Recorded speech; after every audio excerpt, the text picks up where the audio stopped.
It's $750 to audit a class? Yes. $750 to audit a German class. He's like, for one day? No, he said, I'm telling you. Yep. He said, this ain't cheap. For one day? He's German. He said, this ain't cheap, just to let you know. Hey, wait a minute. For one day? Yes. For one day, you have to pay $750 to audit a German class. For one day. But he came to a restaurant. But he went to Edelweiss. That's how much TCU makes. You go to a German class at TCU and the Deutsch department, 750. Okay, look, it's 700. And there's three German professors. Null. I'm relearning my alphabet. Did you know R is R? R is R. R is R. Y is upsilon. He knew exactly what German place I was talking about. Yeah, $750 to sit in on a German class. Get your money together. Wowzer. We as Englanders, or people from English, we have 26 letters. The Germans have 30. The Germans in Deutsch, 30 letters. 30. Yes, and they have a hard S that goes. So they have an S that goes esit. Esit. It's called the esit. And they have 4 that have umlauts. Well, 3. They have 3 that have umlauts. Yeah, they have 3. So the C can be pronounced as a K, like in choir. They would say Chor. So think of D, right? And Deutsch. Lady is Dame. Dame. And of course the E, like Elephant. It's actually, it doesn't sound German, but Elephant. It almost sounds like French or something. So they have an elegancy. They're eloquent, but they also hit certain like S's and certain words very harshly, or the consonants.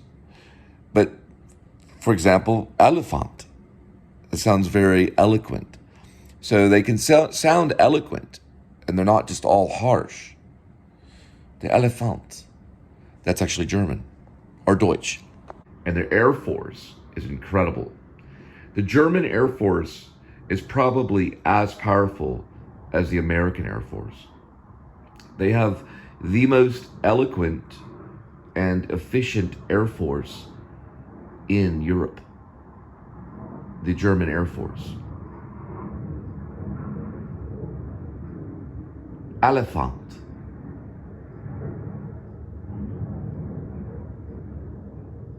Watch out. Elephant.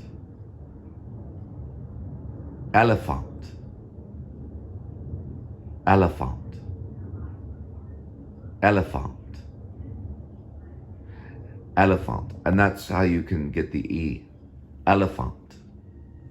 So since I said Air Force, you remember that their R is R, not R.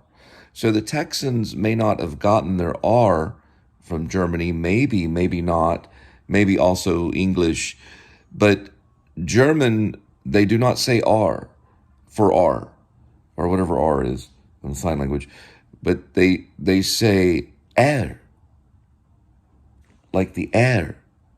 Isn't that cool? So it is an airy language as well as harsh. Like, Sie sprachen Deutsch. Or that's actually, Sie sprachen Deutsch. They can be that way, but then they can say er. So they're eloquent as well as harsh. It's a mixture in the way that they sound. There's a Nordic, kind of Deutschland, and then there's er and elephant. So it sounds pretty as well as harsh. So cumulative means your average grade point average. Your GPA is your grade point average. It's a little bit different, but very similar. And then the third requirement is full-time. It doesn't go to part-time students. You have to be a full-time student. You have to always make a 4.0, or your grade point average has to be as close as possible to 4.0. It's very difficult to do because you're always in class, you're always there, everybody kind of knows who you are.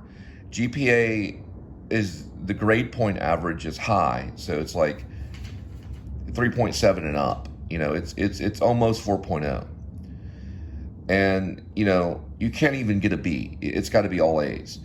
And then your cumulative grade point average is pretty much what it sounds like. You know, you have to understand what the word cumulative means.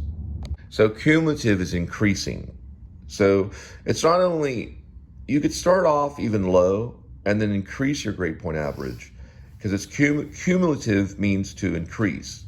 So over time, you all of a sudden go from a low GPA to a high GPA. You can still make the Dean's List Society or the President's List or whatever it may be, if you show an increase in your GPA as well, as long as it's sufficient and it basically is consistent. So you have to be consistently a good student and you have to be full-time. Oh, she's lucky. That's the way you make it. 3 things. It's got to increase, cumulative. You've got to have a GPA, so you have to have a high GPA, and it has to be full-time. It's 3 things. You have to show improvement. You have to always have the A, and you always have to be full-time. That's how you succeed. All in all, it's completely BS, as in Bachelor of Science. But mine was in Bachelor of A. Get it? It was a Bachelor of Arts. So to us, it's like when you get your MFA, then you're an artist. You know what I mean? 471. We're at 471.